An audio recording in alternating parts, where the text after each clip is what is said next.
Sebuah video yang menampilkan detik-detik kecelakaan lalu lintas PO Bus Haryanto di Tol Cipali viral di media sosial. Video tersebut dibagikan akun Sendiko Dawuh di grup Facebook Karoseri Adiputro Lovers Senin 27 September 2021. Dalam video berdurasi 20 detik tersebut, bus awalnya berjalan pada jalur kanan. Namun, sesaat kemudian pengemudi bus mengambil jalur kiri melalui bahu jalan untuk mendahului beberapa kendaraan di depannya.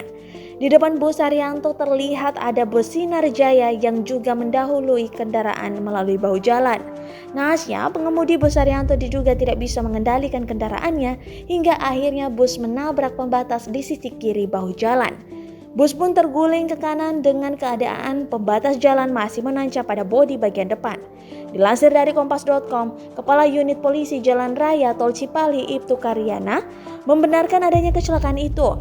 Ia mengatakan kecelakaan terjadi pada Senin 27 September 2021 sekira pukul 19.45 waktu Indonesia Barat. Kendaraan sudah dievakuasi menggunakan kren, ujar dia saat dihubungi kompas.com pada Rabu 29 September 2021. Untuk diketahui, bus Haryanto, ujar Karyana, berpenumpang 21 orang yang dikemudikan oleh AS 50 tahun melaju dari arah Cikopo menuju Palimanan. Bus melaju dengan kecepatan kurang lebih 100 km per jam. Setelah itu, Karyana menjelaskan kendaraan miring ke kanan dengan roda sisi kiri berada di atas menghadap ke arah timur. Bus mengalami kerusakan pada bagian depan dengan kerugian diperkirakan 10 juta rupiah.